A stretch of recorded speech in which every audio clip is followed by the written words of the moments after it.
We received submissions to become the next Woman of the Year from an array of exceptional women. I'm sure you're wondering what it takes to win this capstone industry recognition. So let's learn a little bit more about the Woman of the Year Award. The HBA Woman of the Year Award honors a senior professional who has made significant contributions to the business of healthcare. She is an inspiration to all because of her leadership style, industry influence, and business acumen. Just as importantly, this extraordinary leader has worked to advance the impact of women in healthcare worldwide and serves as a catalyst for the leadership development of women in the workforce.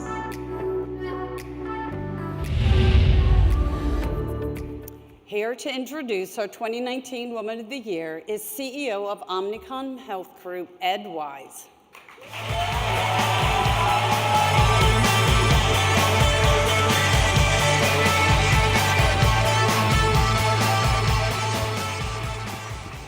Good afternoon. There's a couple advantages to being tall, but one of them is not using the teleprompters because I can't see them at all. So I'm bringing this piece of paper here. It is my honor to be here today to introduce the Woman of the Year honoree. I have attended this event on and off for the past 30 years. And one of the unintended consequences of these gatherings is that not only have you honored and shaped the careers of thousands of rising stars who have graced your stage, but you've shaped the attitudes and ideas of thousands of young men who have sat in your audience. I've watched a parade of some of my heroes in business and industry be honored on the stage. One who comes to mind was your first honoree, Karen Caton. Yeah.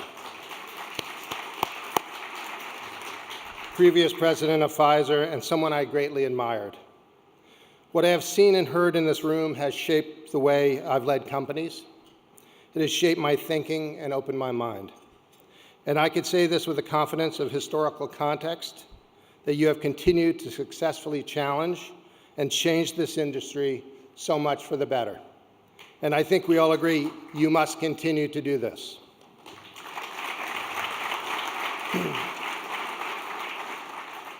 So for all those reasons and more, it gives me great pride to see one of my closest colleagues receive this great honor. Not only is Sharon Callahan at the very top of the industry as a practitioner of advertising, marketing, and product strategy, but Sharon defines the word network. And I believe those networking skills were honed and developed from her experiences with the HBA. She has a group of supporters and deep friendships that she calls her circle of trust. This group of supportive superheroes is made up of a diverse group of women from across our industry. This has been a foundation for Sharon, upon which she has built a career that is awe-inspiring. And those deep, grounding relationships were formed through her involvement right here.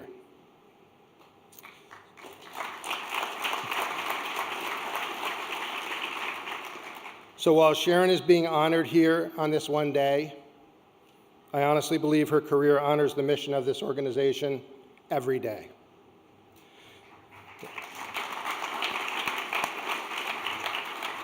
Sharon is all about openness, about inclusion, about leadership and mentorship.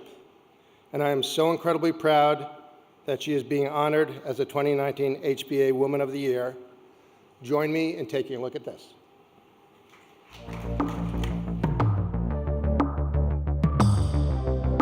I was amazed that just by being open and showing people that I cared, it changed everything. I had their backs and they had mine. Sharon inspires me to be my best self. What I love about her and our partnership is that we really bring out the best in each other and push each other to be better every day. Sharon has inspired me in my life through her bravery. That desire and that willingness to take that risk sends a great message to everyone that it's okay to do that. Sharon sets a great example for other working moms. You know, we embrace our whole life, and Sharon is an excellent role model of that. When I was little, she would wake up at 5, 6 in the morning to get all her work done, get all this stuff, get a head start on the day. I think she really loves what she does, and I think she's really good at it. Yeah, she shows it for everyone. People at work, her friends. Anytime she makes a commitment, she always puts everything she has into it. Even when everything falls apart, she's steady at the wheel, and you know that she can be counted on. Having a female CEO means the ultimate in gender parity. And for me, the convention of a CEO is men, stuffy men in a boardroom. Sharon is completely the antithesis of that. For me, it's all about feeling like I have someone who I can see myself in a leadership position. Sharon is a person who makes everything feel possible. She removes obstacles and really creates space for greatness, so that allows us all here personally and professionally to feel like we can do our very best. Sharon has taught me that being the best version of myself is what will make me successful, not somebody else's definition of perfection. She shows me that no matter the heights you achieve in your career, you have a responsibility to send the elevator back down.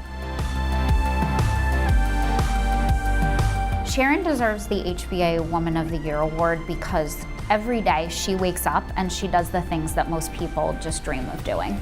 Nobody does more for women and for men in this industry than Sharon does. There is no one that I know who can do all the things that she does, which includes be a CEO, be an incredible mom, be an incredible wife, be an incredible friend, and she does it with amazing poise and grace.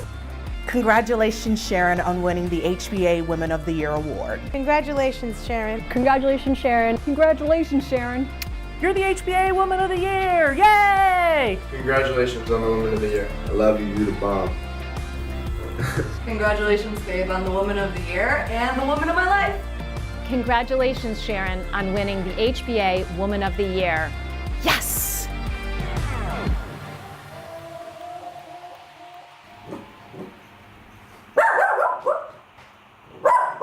Ladies and gentlemen, please welcome our 2019 HBA Woman of the Year, Dr. Sharon Callahan.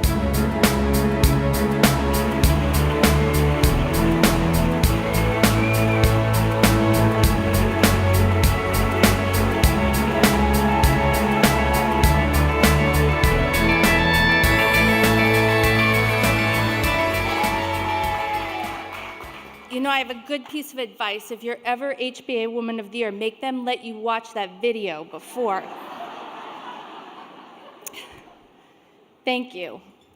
You know, they say the most important thing you can do in your career is pick a good boss. And I think everyone can see I made a pretty spectacular choice in Ed Wise, so thank you, Ed.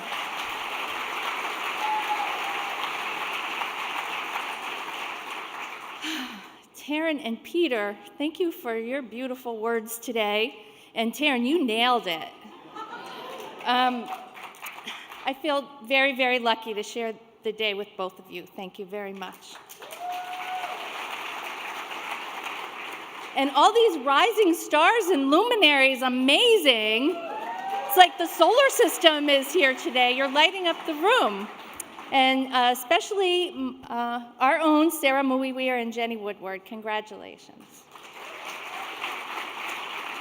I get to work with the very best people every single day, my friends at Omnicom, the pirates at TBWA World Health who are watching from all over the world,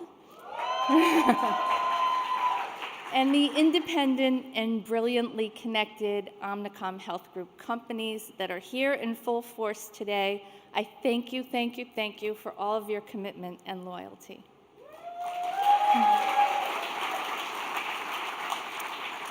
Just a couple more. Robin Shapiro and Jonathan Isaacs lead the magic at TBWA World Health. There are no two people that I would rather raise hell with or talk to on Sunday mornings, because that's how we get stuff done.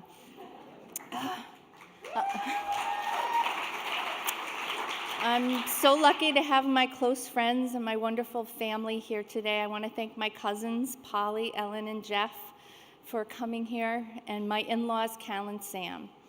You always show up so full of love and support. And of course, Henry, Ben, and Taryn, you saw them on the video. Thank you.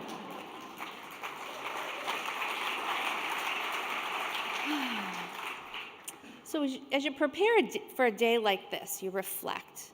You ask yourself what you wish you'd known, and you think about the important lessons you've learned along the way. I looked through some speeches that I've given in the past, and there's a common thread. I seem to talk about failure a lot. You know, it might be because in my career and in my life, it's the one thing I am really, really good at. It's real. I failed at getting jobs. I've failed in relationships, not this one. I've even written a nasty email and hit reply all by mistake. And I can see I'm not alone on that one. Seriously, failure has served me well.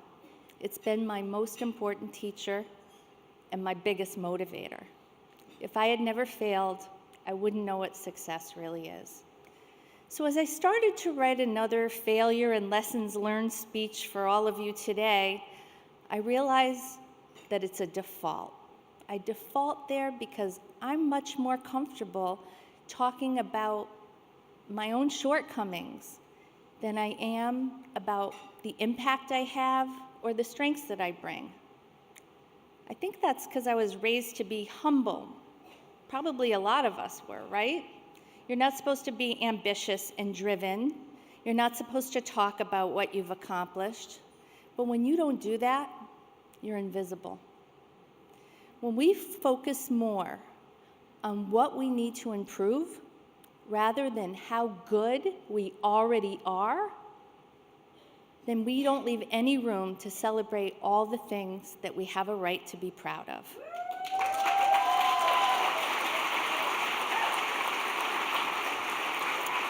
And that's what today is about, being proud and celebrating HBA's purpose, advancing the influence and impact of women in the business of healthcare.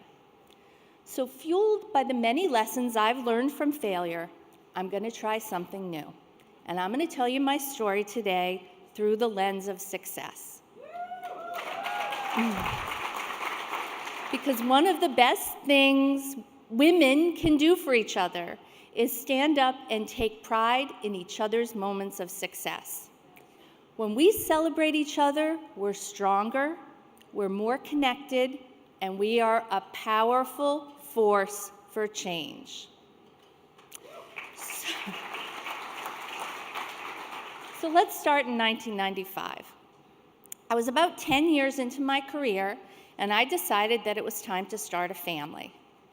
Back then, my desire to be a mother and the fact that I'm gay was not my go-to conversation starter at work, especially with some of my clients. I wasn't in the closet, but I passed for fairly conventional, which wasn't who I really was. It was kind of like this don't ask, don't tell situation that didn't have a lot of integrity. And I think what made me most uncomfortable back then was that I was doing something that took a lot of courage. And I felt that maybe my success or failure would become a litmus test for what other gay women were capable of doing. And at the same time, I knew that to be the kind of mother my son deserved, there was no other possibility but to show up and be who I really was. So I brought my whole pregnant lesbian self to work.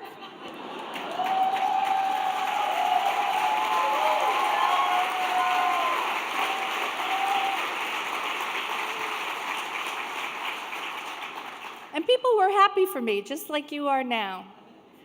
And you know what? The same day I found out I was pregnant, I was also asked by Charlotte Sibley, who I think is here today, Charlotte Sibley, to be president of the HBA. So thank you, Charlotte. So where did the courage come from? I was lucky to work for a company and a person, Peter Frishoff, who's also here today. who encouraged everyone to be authentic and human, because that's who he was. And because of that lucky experience early in my career, I've had the beautiful luxury of bringing my whole self to work all the time. And because I do that, it gives everyone I work with permission to do the same. Doing what makes us uncomfortable and being truly seen leaves people touched, moved, and inspired. And we're all better for it. And I can prove that. A little over 3 years ago, I was CEO of a small, struggling advertising agency. Our parent company asked me and the president of another agency to merge the two companies in order to make a bigger and better agency that would bring more value to clients. I know some of you have been through a merger. It's really easy, right? So as we formed a leadership team, I very quickly discovered that mergers don't work. Mergers give you limited choices. I get the job or you get the job. Our way or your way. This culture or that culture. Everyone loses something, and it takes a really long time. We were supposed to create greater value, but we just saw stalemates and compromises. A merger was not going to work. So here's what we did. We focused our energy on connecting with each other in a real and genuine way. That leadership team came together. We broke some rules, we had some fun, and we began trusting each other. That trust allowed us to stop looking at what we had and start looking at what was possible. When you live in possibility, you can create anything because infinite choices become available to you. We didn't spend any more time thinking about who had the better thing. We challenged ourselves to make a new company that was not only bigger and better, but was more compassionate, more imaginative, and just greater than any company any of us had worked for before. And I'm happy to tell you that we created something amazing. In 3 years, we've tripled in size. We have the privilege of working with the world's most ambitious and important brands. It won't surprise you that 62% of our leadership team are women.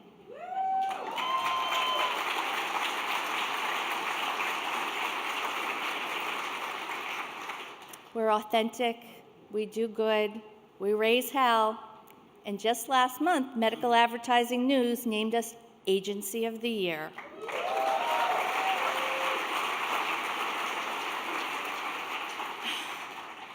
Well, it's not all rainbows and butterflies. When you're pushing and reaching higher, inevitably there are some challenges, yet we never lose faith because we know what's possible. And we know that every breakdown is an opportunity for a breakthrough. We trust in each other, and that is our most valuable asset. Every year, I'm really lucky to be invited to the Insignium Conference. It's a client meeting, it's amazing. And a couple of years ago, Simon Sinek spoke there, and he said something that really stuck with me. It just stays in my heart. Big things only happen when we trust, love, and care about each other. And that's so true. I just told you about the trust part. But what's really true about what he said is love. That's what I said, love. You might think it's risky to mix leadership and love. It's not the kind of love I'm talking about. But I know that love creates an environment for everyone to thrive. And when the people thrive, the business thrives too. When you love people, there's space for them to be imperfectly human, which is actually perfect. I learned this important lesson about love from my son Henry, who you saw in the video. When he was 9 years old, he said to me, "Mama, please stop talking to me like I'm one of your employees." Has anyone ever heard that before? That's when I realized that being a decisive, focused leader who got things done didn't work so well at home. And it certainly didn't make him feel loved. And then it made me think that maybe that way of being at work didn't make those people feel so cared about either. In that one sentence, Henry reminded me to express love in every part of my life. Because leadership is not something that you do or a philosophy, it's who you are. It's little things like treating people with generosity and respect, having integrity, and telling the truth. And that may even lead to difficult conversations, but that's okay, because that's what relationships are about. That's how you build real relationships with people. Relationships are everything in your life and in your career, and I can prove that too. You heard Ed talk about the circle of trust. Well, the saying goes that behind every successful woman is a tribe of other successful women who have her back.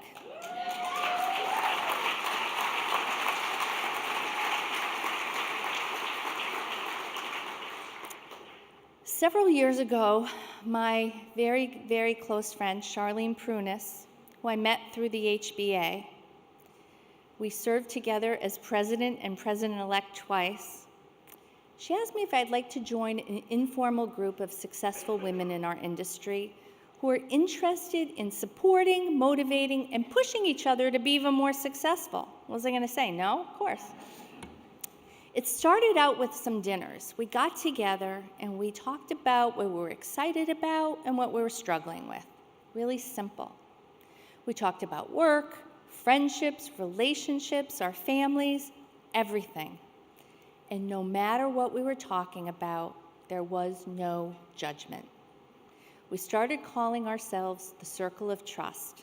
And over time, it became so much more than a group of women supporting each other in their careers. I wouldn't be here today without them. They push me to be the best version of myself, and at the same time, they love me just the way I am. They're my confidants, the people that I turn to in times of trouble, and they were right there celebrating my wedding, which you saw in that video just last October.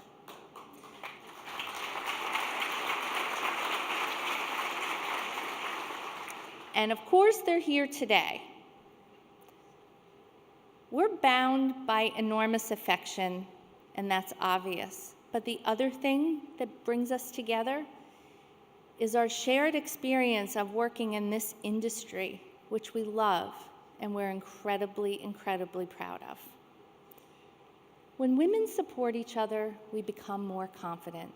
We help each other find a safe space where you can connect to your courage so that we can embrace the risks and opportunities in front of us.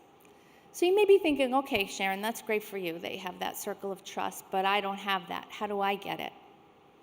You know, about a year ago, I spoke at an HBA meeting in Philadelphia, and there was this incredible group of women there, and I felt like we've just got to connect again. So I organized a dinner, another tribe, another circle of trust. I have them at work too. Omni Women, the Omnicom Health Group Women Presidents, Open Pride, they're all around you. And guess what? The HBA is a good place to start. Look around. I bet you met a few people here today. Kind, smart, supportive women who want to help you. Get together for dinner. Take the initiative and organize it, and see what happens. I guarantee that it will be a great investment of your time. So as you can see from my story, success is a team sport. And I'm here today because a lot of people, starting with the Circle of Trust. I am so proud to have spent my entire career involved as a member and a volunteer with the HBA. Last night we had a dinner of the former Wodies, so kind, and Lori Cook asked everyone to raise their hand if they'd been to 5 Wodie events, 10 Wodie events. I had the most.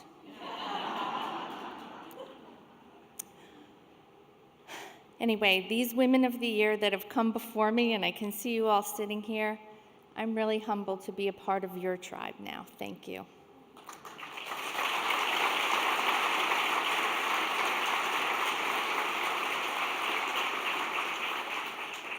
So I'm going to end this success speech by telling you about the biggest success of my life, and that's being a wife and a mother. My two incredible sons, Henry and Ben, I think are over there at table 38. Oh, right here. Here they are.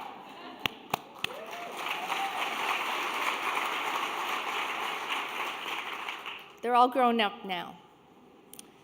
You have already heard about how special Henry is and how he keeps me on my toes, and he certainly does.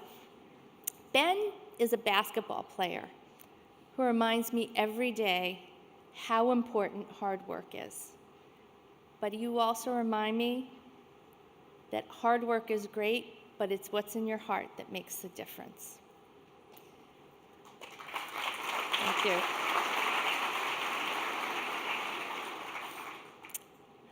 All of us working parents have to make a lot of tough choices and compromises all the time. And especially working mothers. Being a working mother is hard. But these two are living proof that I did some things right along the way.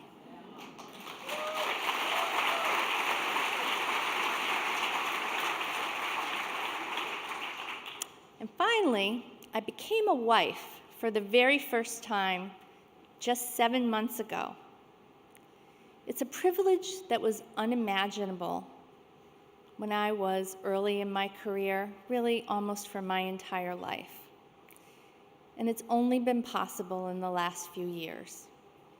My wife, Sharon Callahan Miller, makes me better in every way, and I want to thank her for changing my life.